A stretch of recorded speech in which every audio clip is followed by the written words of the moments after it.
Hi, let's try a quick review of day one. The right atrium and the left atrium together are the atria. The right and left ventricles are the bottom of the heart. Electricity needs to travel through the atria and the ventricles before we can get contraction and blood coming out. 6 parts of the electrical conduction system are the SA node, atrial conduction fibers, the AV node, bundle of His, bundle branches, and Purkinje fibers. The SA node is where things start here. Then electricity goes through the atrial conduction fibers. Then it's held by the AV node for a portion of a second. Then it goes down into the bundle of His, the bundle branches, and the Purkinje fibers. This ventricular depolarization causes contraction. And for every contraction of the ventricles, blood comes out and we can feel it as a pulse. After that, we get ventricular repolarization. So what waves happen and when?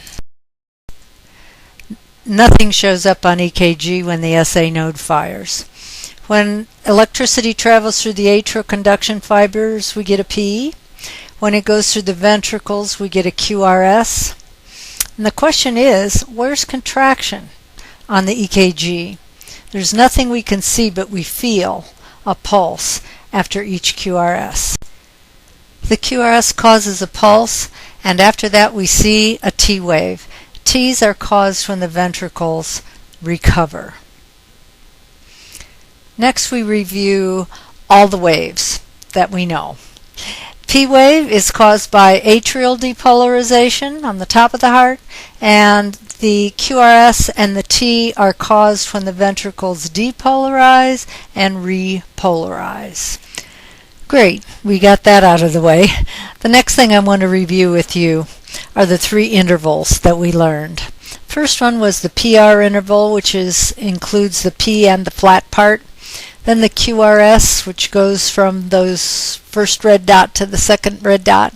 And finally, the ST segment should be flat or isoelectric. If it's not, if it's elevated or depressed, it can mean the patient's having chest pain. EKG paper has large boxes and small boxes. And each small box we have to memorize is worth 0.04 seconds of time. Notice that each little box is really one space between 2 lines.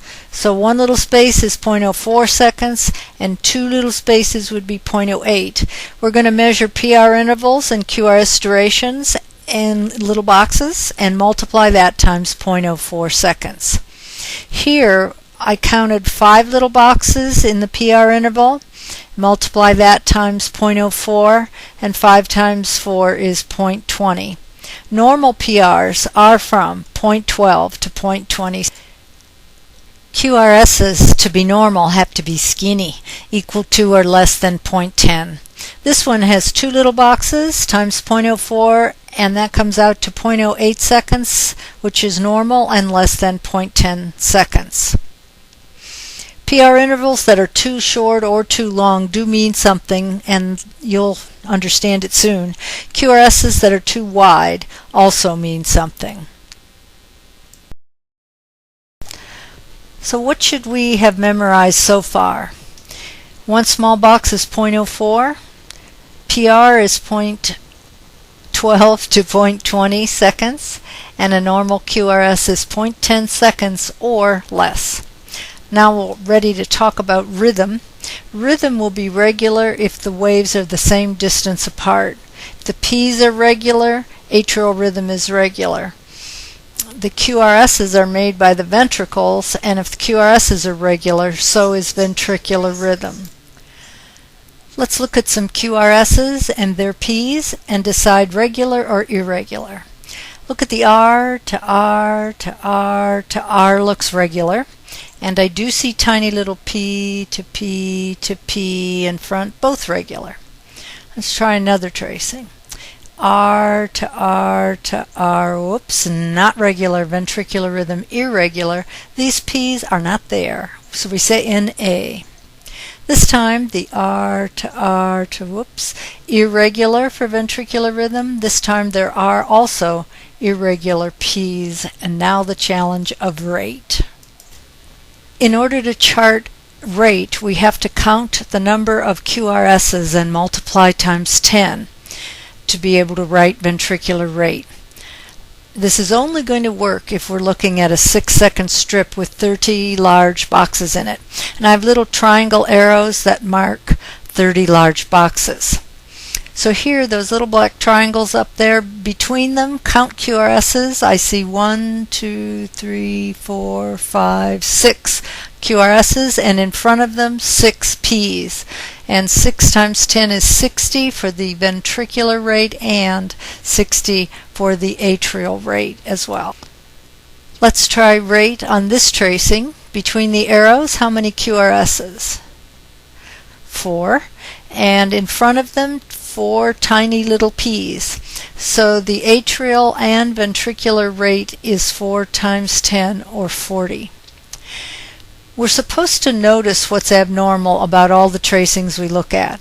Are they irregular? Can we not find a wave and have to say NA? Is the rate too slow or too fast? And what's so bad about those things?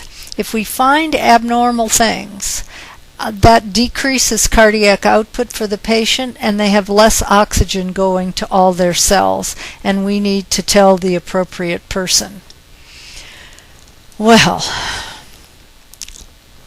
we did a lot. Let's see what we reviewed for day one. The anatomy of the heart with atria and ventricles, the electrical conduction system, the paper, the waves and intervals, and rhythm and rate. So tomorrow we will continue. Thank you very much for checking in and reviewing day one.